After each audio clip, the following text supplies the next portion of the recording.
నమస్తే శివాబి న్యూస్ కు స్వాగతం. నా పేరు శైలజ. ఈనాటి వార్తల్లోని ముఖ్యాంశాలు.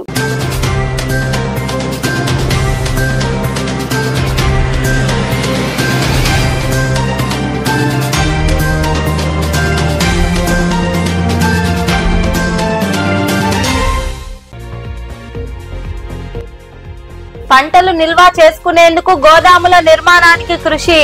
వెంకటాచలంలో జరిగిన ఏఎంసీ పాలకవర్గ బాధ్యతల స్వీకారోత్సవ కార్యక్రమంలో పాల్గొని మాట్లాడిన సర్వేపల్లి ఎమ్మెల్యే సోమిరెడ్డి చంద్రమోహన్ రెడ్డి.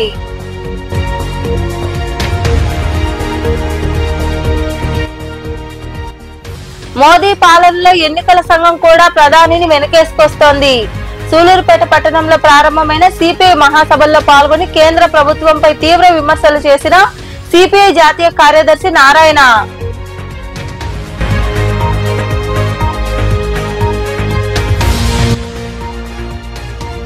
ప్రజల అర్జీలకు సత్వరమే పరిష్కారం చూపుతాం. తిరుపతిలోని కలెక్టరేట్ లో నిర్వహించిన ప్రజా సమస్యల పరిష్కార వేదిక కార్యక్రమంలో పాల్గొని ప్రజల నుండి వినతులు స్వీకరించిన జాయింట్ కలెక్టర్ శుభం బస్సల్ ఇతర అధికారులు.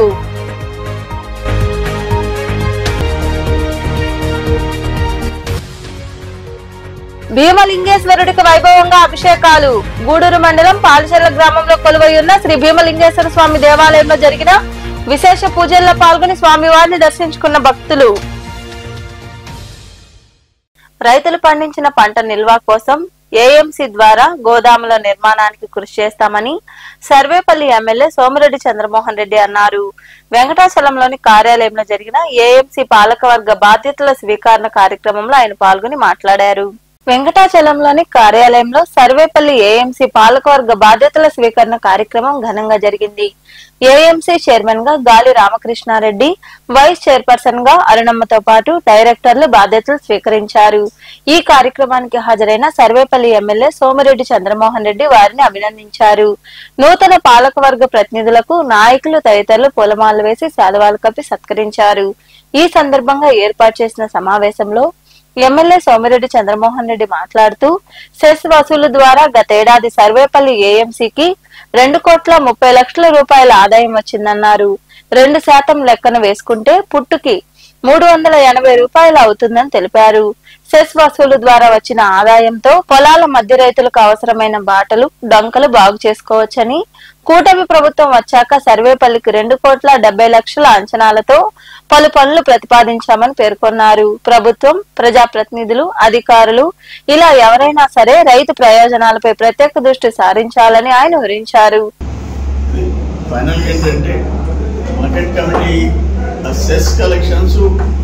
లాస్ట్ ఇయర్ 2,30,00,000 వచ్చింది. సర్వేపల్లి నియోజకవర్గానికి 2,30,00,000 వచ్చింది. యాక్చువల్గా 2% లెక్క వేసుకుంటే పుట్టికి 380 రూపాయలు అవుతుంది. అట్లీస్ట్ 1,00,000 పుట్లు అయితే 1,00,000 ఎకరాలు అయితే 4,00,000 పుట్లు వస్తుంది. దాని దామాషా వేసుకుంటే 2% అగ్రికల్చర్ మార్కెటింగ్ సెస్ 15 కోట్ల చిల్లర రావాలి. అయితే రైతులు నేరుగా ట్రాక్టర్లో తీసుకుపోయినప్పుడు వాళ్ళు పే చేయటం లేదు. బయట ఎంఎస్పీకి పోయినా, బయట మార్కెట్కి పోయినా ఆ 2% కలెక్షన్ వచ్చినప్పుడు కనీసం 50% అన్నా రావాలి. 7-8 కోట్లు కూడా రాకుండా 2,30,00,000, 1,30,00,000, 1,60,00,000 ఇట్లా వస్తుంది. ఇప్పుడు 21-23 సంవత్సరం 1,61,00,000 వచ్చింది. 23-24 1,84,00,000 వచ్చింది. లాస్ట్ ఇయర్ 2,30,00,000 వచ్చింది. ఇప్పుడు 10 మంది అవుట్ సోర్సింగ్ సిబ్బంది ఉన్నారు. మెయిన్ ఆఫీస్ స్టాఫ్ 2 ఉన్నారు. యాక్చువల్గా 10 మంది ఉండాలా. 8 వేకెన్సీలు ఉన్నాయి, అంటే ఉన్నాయి. అవన్నీ ఫిల్అప్ చేసుకోవాల్సిన అవసరం ఉంది. దీన్ని స్ట్రెంగ్తన్ చేసుకోవాలి. ఇప్పుడు 2,70,00,000 మేము మార్కెటింగ్ ఫండ్స్లో గ్రావెల్ రోడ్స్ ఇవన్నీ శాంక్షన్ చేసాం. ఇంకా అప్రూవల్ రాలేదు. ఇటువంటి రైతులకు సంబంధించి దారి, డొంకలు, ఆ పొలాల్లోకి ఈ ఫండ్స్ నుంచి ఖర్చు పెట్టిన అవకాశం ఉంటే రైతుల దగ్గర 2% కలెక్ట్ చేసి వాళ్ళకే ఖర్చు పెడతాం. వాళ్ళ గురించి ఆలోచిస్తాం. మన టైంలో ఏంటంటే 14-19 మధ్య అక్కడ పొదలకూరులో కూడా మార్కెట్ యార్డు భారీగా నిర్మాణం చేశాం. ఆల్మోస్ట్ ఇప్పుడు 47 కోట్లు ఉన్నాయి. నిమ్మకాయలు సేల్ చేసే కోట్లు. వాటికి కావాల్సిన compound wall, buildings, cement flooring అన్నీ చేయించాం. విధమైన రైతుల గురించి ప్రతి క్షణం ఎవరైనా సరే, ఎమ్మెల్యేలైనా, అధికారులైనా, మంత్రులైనా, ప్రభుత్వమైనా ప్రత్యేక శ్రద్ధ తీసుకోవాల్సిన అవసరం ఉంది. ఈరోజు వ్యవసాయం చేసే రైతులకి ప్యాడీ, వరి అంటే మిగలటంలా దేశంలో, రాష్ట్రంలో ఆ వ్యవసాయం చేసే రైతులే ఆత్మహత్యలు చేసుకున్నాం. ఆత్మహత్యలు ఎవరి అంటే రైతులు. ఆ పరిస్థితి ఉంది. అందుకని ప్రతి క్షణం కేంద్ర రాష్ట్ర ప్రభుత్వాల దగ్గర నుంచి, ప్రజాప్రతినిధుల దగ్గర నుంచి కింద వరకు రైతుల సంక్షేమం గురించి ఆలోచించాల్సిన బాధ్యత ఉంది. ఈ మార్కెట్ కమిటీ రివైవల్ కూడా ప్రయత్నం చేస్తాము. ఇది యాక్చువల్గా పొదలకూరులో పెట్టి ఉండింది. ఇప్పుడు నియోజకవర్గ కేంద్రంలోని వెంకటాచలంలో మొదలు పెట్టడం జరిగింది. ఏవైతే యార్డ్స్, గోడౌన్స్ ఉన్నాయో వాటిని కూడా స్ట్రెంగ్థనింగ్కి అవసరమైతే అడిషనల్ గోడౌన్స్ శాంక్షన్ చేసేదానికి కూడా ప్రయత్నం చేస్తాం. ప్రైమరీ అగ్రికల్చర్ కోఆపరేటివ్ సొసైటీస్ కూడా కొన్ని గోడౌన్స్ మెయింటైన్ చేస్తున్నాయి. ప్రాథమిక వ్యవసాయ కేంద్రాలు కూడా, సహకార పరపతి సంఘాలు కూడా కొన్ని గోడౌన్స్ మెయింటైన్ చేస్తున్నాయి.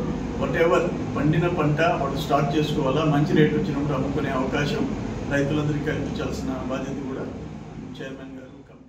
ఈ కార్యక్రమంలో మనుబోలు మండల టీడీపీ అధ్యక్షుడు పొన్నూరు రామకృష్ణయ్య, నాయకులు ముంగర విజయభాస్కర్ రెడ్డి, సాని వెంకటరమణయ్య, శివుడు రాజాగౌడ్, కలికి వేణుగోపాల్ రెడ్డి, మధునాయుడు, మురళీనాయుడు, హనుమంతనాయుడు తదితరులు పాల్గొన్నారు. మోదీ పాలనలో ఎన్నికల సంఘం కూడా ప్రధానిని వెనకేసుకొస్తుందంటూ సిపిఐ జాతీయ ప్రధాన కార్యదర్శి నారాయణ మండిపడ్డారు. సూలూరుపేటలో అట్టహాసంగా సిపిఐ మహాసభలు ప్రారంభమయ్యాయి. ఈ సభలకు ఆయన హాజరై ప్రసంగించారు. 2 రోజుల పాటు జరిగే సిపిఐ మహాసభలు సూలూరుపేటలో అట్టహాసంగా మొదలయ్యాయి. ఈ మహాసభలకు జిల్లా నలుమూల నుండి పెద్ద సంఖ్యలో కార్మికులు తరలివచ్చారు. ఎర్ర జెండాలు చేతబూని పురవీధుల్లో ర్యాలీ నిర్వహించారు. పార్టీ కార్యాలయం నుండి ప్రారంభమైన ర్యాలీలో డప్పులు, భజన బృందాల మధ్య శోభాయాత్ర సాగింది. ఆర్టీసీ బస్టాండ్ వద్ద ఏర్పాటు చేసిన బహిరంగ సభలో సిపిఐ జాతీయ ప్రధాన కార్యదర్శి నారాయణ భావోద్వేగంతో ప్రసంగించారు. ఈ మహాసభలో అంతర్జాతీయ ఇస్రో, శ్రీ సిటీ మధ్య జరిగినందుకు గర్వంగా ఉందన్నారు. వచ్చే నెల 17న జాతీయ మహాసభలు జరగనున్నట్లు తెలిపారు. దారిద్ర్య నిర్మూలన, మత సామరస్య పరిరక్షణ, ప్రజాస్వామ్య రక్షణ ఈ మహాసభల ప్రధాన ఉద్దేశమన్నారు. దేశంలో ప్రతిపక్షాలను లెక్క చేయని మోదీ ట్రంప్ మాటలకు మాత్రం భయపడతారని, బానిసలా వ్యవహరిస్తున్నారని ప్రధాని నరేంద్ర మోదీపై తీవ్ర విమర్శలు చేశారు.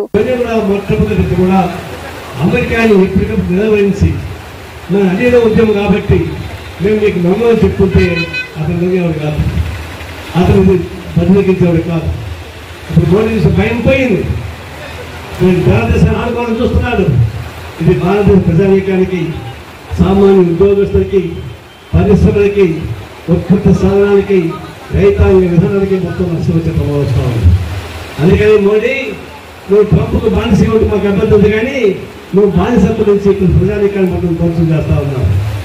అందరూ కలిసి ఒకటిగా ఉన్నాం. ఇక్కడ ఆ ఉండి దానికి ప్రవేశిస్తూ ఉన్నాం. నాకు నిన్నగా శ్రీకాకుళం తిరిగిపోయితాను జమ్మూ కాశ్మీర్లో మతాన్ని విభజించి ఆ కాశ్మీర్ నష్టం చేస్తూ ఉన్నాడు. ఒక విధంగా చెప్పాలంటే లౌకికతను దెబ్బతీసేటువంటి మోడీ భారతదేశంలో అధిక నష్టం చేస్తున్నారు. స్మార్ట్ మీటర్లు వస్తూ ఉన్నాయి. స్మార్ట్ మీటర్ కేవలం చంద్రబాబు పెట్టింది కాదు. భారతదేశంలో ప్రధానమంత్రి స్మార్ట్ మీటర్లు పెట్టించాడు. అదాని దానికి రాజ్యుడు. అదాని లాభం కోసం స్మార్ట్ మీటర్లు పెట్టిస్తే ఆ స్మార్ట్ మీటర్లు విష్ణు చెట్లాగా దిగుతూ ఉన్నాయి. నేను అగర్తల పోయాను, త్రిపుర పోయాను, అస్సాం పోయాను, జమ్మూ కాశ్మీర్ పోయాను. అన్ని చోట్ల స్మార్ట్ మీటర్లు సీరియస్ అవుతా ఉన్నాయి. అది విష్ణు చెట్ల తిరుగుతూ ఉన్నారు.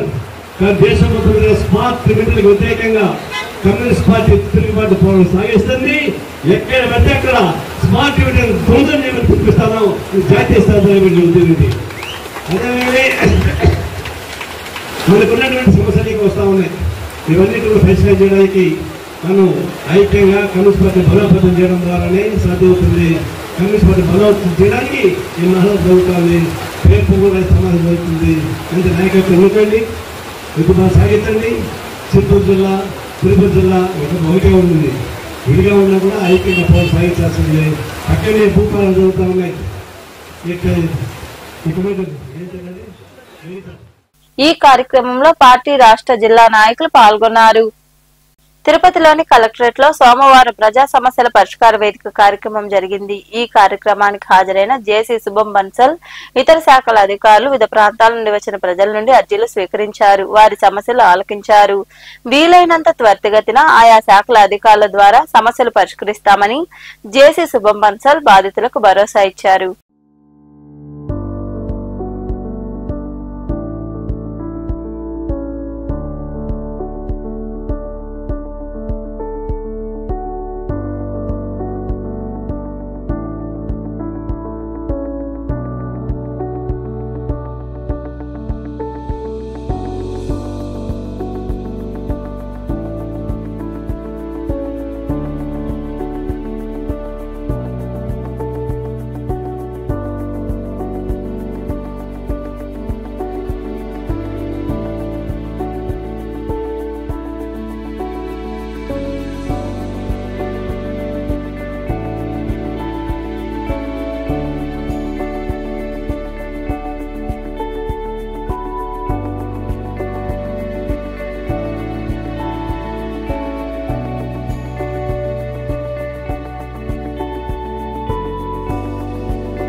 అంగన్వాడీలకు కనీస వేతనం ఇవ్వాలని ఆన్లైన్ యాప్లతో ప్రభుత్వం ఒత్తిడి గురి చేస్తోందని అంగన్వాడీ జిల్లా కార్యదర్శి రెహానా బేగం తెలిపారు.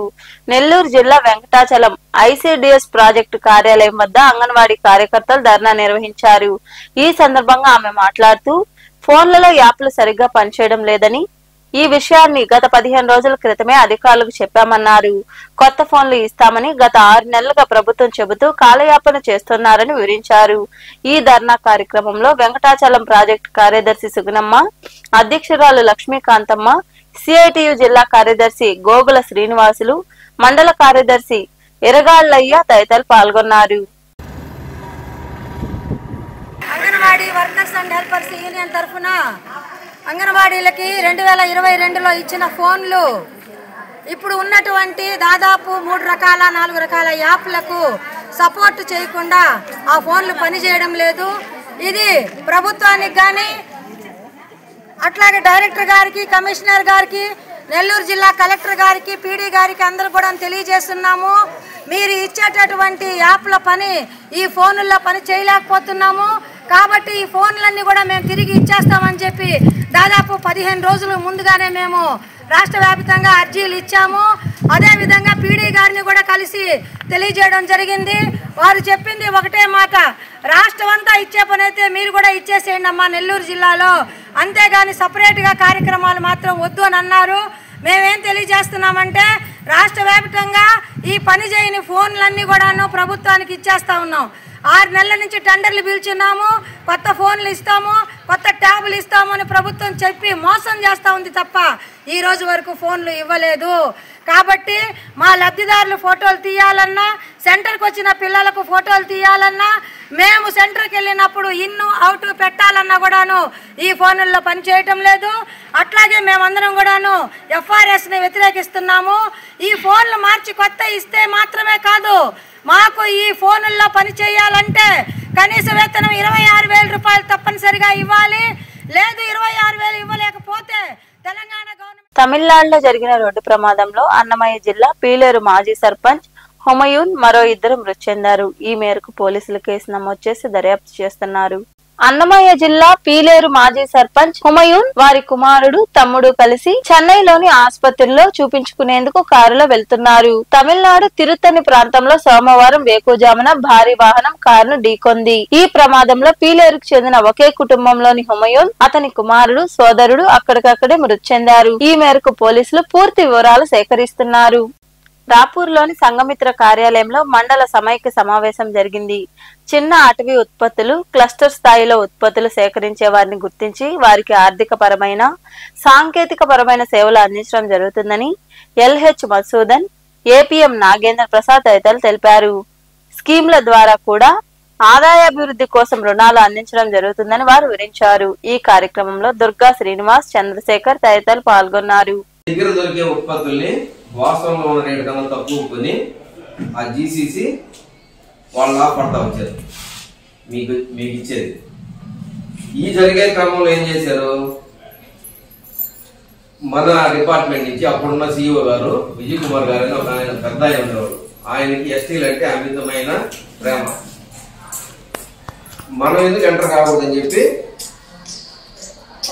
పై స్థాయిలో జీసీసీ పైన రాష్ట్ర స్థాయిలో ఏదైతే ఉన్నారో అప్పుడు 2 రాష్ట్రాలు కలిసి ఉన్నాయి. మాట్లాడి మన సంఘాల్లో ఉన్నటువంటి ఎస్టీలు ఎక్కడైతే ఉన్నారో వీళ్ళందరికీ ప్రత్యేకంగా సమాఖ్యలు ఏర్పాటు చేశారు. మీకోసం ఏం చేశారు, మీకై మీరు మాట్లాడుకుంటారు, అందరూ మీరే ఉంటే ఆ వచ్చినటువంటి కానీ చేసుకున్న పొదుపులు కానీ తెచ్చిన డబ్బులు కానీ ఇచ్చిన అప్పులు కానీ వసూలైనటువంటి చెల్లింపులు కానీ అన్ని మీ సమక్షంలో మీకే ఉంటాయన్న ఉద్దేశంతో మీకోసంగా సపరేట్ గా ఎస్టీల కోసం వైడిపి అంటే లబ్ధిదారులకి ఆ పేదవాళ్ళకి కొంత న్యాయం కోసం ఏదో ఒక ఆదాయం వచ్చే మార్గాన్ని చూపిస్తారు. అంతేగాని మిమ్మల్ని ఎవరికైనా పిలిపించేసి చెప్పేసి వదిలేసేసి ఎప్పుడు కూడా గవర్నమెంట్ ఒక స్కీమ్ కానీ ఏదైనా ఒక కార్యక్రమాన్ని మీ ముందుకు తీసుకొచ్చారంటే దానివల్ల కొంత మీకు ఉపయోగపడుతుంది. ఇప్పుడు పొదుపు తీసుకొచ్చారు, పొదుపు వల్ల ఇప్పుడు లాభం కదా, కాకపోతే వెంటనే ఇప్పుడు ఈ నెలకే లాభం కనిపించదు కదా, కొంత టైం తీసుకుంటారు. పొదుపు 20 ఏళ్ళు అయింది, ఈరోజు 1,00,000 2 లక్షలు తీసుకుంటున్నారు, నెల కట్టుకుంటున్నారు. ఇలాగా ఏ కార్యక్రమాలు ఇప్పుడు ఈ కార్యక్రమము మీరు ఏదైనా అటవీ ఉత్పత్తులు సేకరిస్తున్నారు, ఆ సేకరించిన వాటికి ఏదైనా ప్రాసెస్ చేయటమా లేదా మార్కెటింగ్ ఎక్కడ వ్యవస్థలు ఉన్నాయా, ఇంకా చేసేవాళ్ళు ఎవరైనా ఉన్నారా, ఇంకా ఇక్కడికి వచ్చిన మీరే కాదు, మీరు వచ్చిన 20-30 మందే వచ్చారు కాదు, ఈసారి మా దగ్గర 150 మంది ఉన్నాం కదా, 150 మంది వాళ్ళలో కొంతమంది చేసేవాళ్ళు ఉన్నారంటే వాళ్ళతో మాట్లాడతాం. నెల్లూరు జిల్లా వరికుంటపాడు పోలీస్ స్టేషన్ లో విచారణకు హాజరైన టీడీపీ నాయకుడు పీరయ్య గుండెపోటుకు గురికావడంతో గ్రామస్తులు ఆగ్రహం వ్యక్తం చేశారు. మైనింగ్ వద్దంటూ గ్రామస్తులతో కలిసి ఆయన పోలీస్ స్టేషన్ కు చేరుకున్నారు. విచారణ జరుగుతున్న సమయంలో పీరయ్యకు గుండెపోటు రావడంతో ఆయన బల్ల మీద పడిపోయారు. చికిత్స నిమిత్తం అన్ఎటెడ్ అంబులెన్స్ లో పామూరు ప్రభుత్వ ఆసుపత్రికి తరలించారు. అక్కడ నుండి మెరుగైన వైద్యం కోసం ఒంగోలుకు తరలించారు.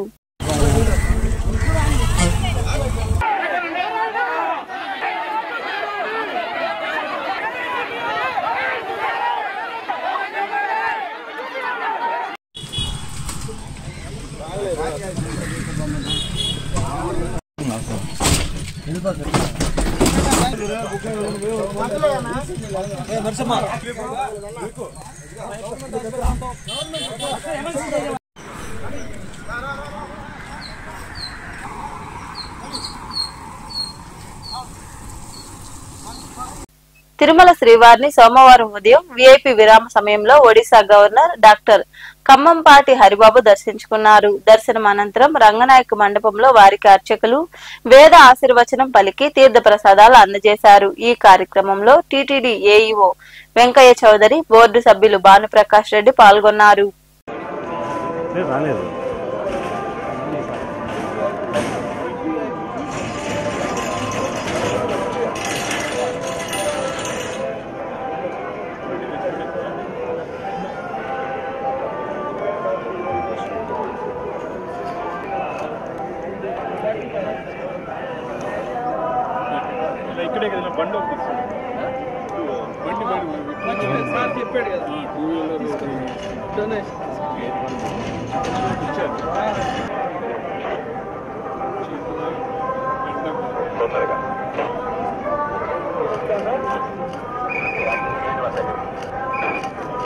గూడూరు మండలంలోని పాలిశర్ల గ్రామంలో కొలువైన శ్రీ భీమలింగేశ్వర స్వామి దేవాలయంలో సోమవారం స్వామివారికి అభిషేకాలు, ప్రత్యేక పూజలు జరిగాయి. భక్తులు ఇరువుగా పాల్గొని భీమలింగేశ్వరుని దర్శించుకుని తీర్థ ప్రసాదాలు స్వీకరించారు. అనంతరం అన్నదాన కార్యక్రమం జరిగింది. ఉభయదాతలుగా ఓడూరు లక్ష్మయ్య, వారి సతీమణి అరుణ, కుమారులు అరవింద్, అఖిల్, వారి కుటుంబ సభ్యులు వ్యవహరించారు.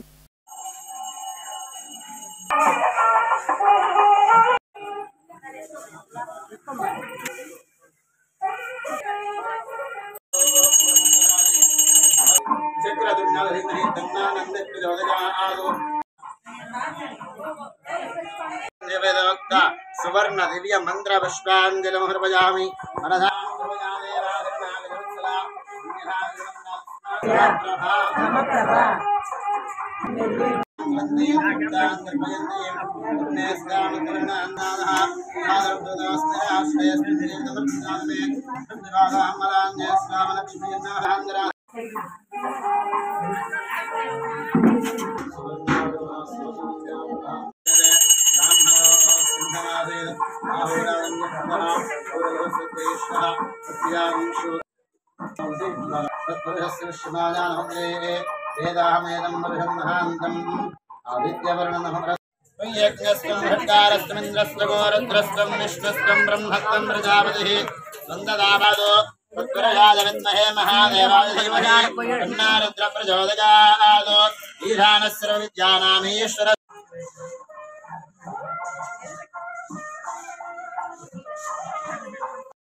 బంగారం వెండి ధరలు రోజు రోజుకి పైకి ఎగబడుతున్నాయి. గూడూరు మార్కెట్ లో గ్రాము బంగారం ధర 9,574 రూపాయలు కాగా 8 గ్రాముల ధర 76,592 రూపాయలుగా ఉంది. ఇక 10 గ్రాముల బంగారం ధర 99,680 రూపాయలు కాగా వెండి గ్రాము ధర 117 రూపాయల 90 పైసలుగా నమోదైందని the Gudur pawn brokers association ప్రతినిధులు వెల్లడించారు. వార్తలు ముగించే ముందు ముఖ్యాంశాలు మరోసారి.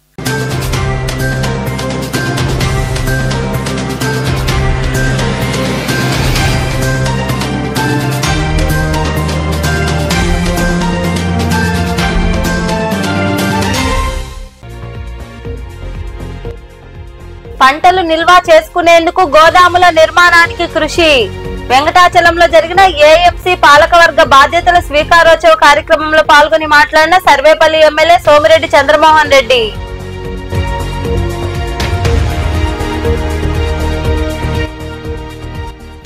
మోదీ పాలనలో ఎన్నికల సంఘం కూడా ప్రధానిని వెనకేసుకొస్తోంది. సూలూరుపేట పట్టణంలో ప్రారంభమైన సిపిఐ మహాసభల్లో పాల్గొని కేంద్ర ప్రభుత్వంపై తీవ్ర విమర్శలు చేసిన సిపిఐ జాతీయ కార్యదర్శి నారాయణ.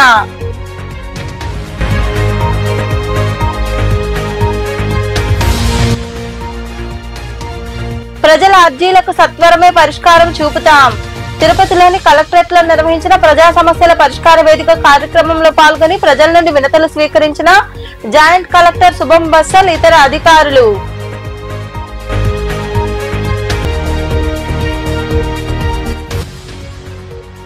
భీమలింగేశ్వరుడికి వైభవంగా అభిషేకాలు. గూడూరు మండలం పాలచెర్ల గ్రామంలో కొలువైయున్న శ్రీ భీమలింగేశ్వర స్వామి దేవాలయంలో జరిగిన విశేష పూజల్లో పాల్గొని స్వామివారిని దర్శించుకున్న భక్తులు. ఈ వార్తలు ఇంతటితో సమాప్తం. తిరిగి ప్రసారమయ్యే శివాబి న్యూస్ లో మళ్ళీ కలుసుకుందాం. అంతవరకు సెలవు. నమస్తే.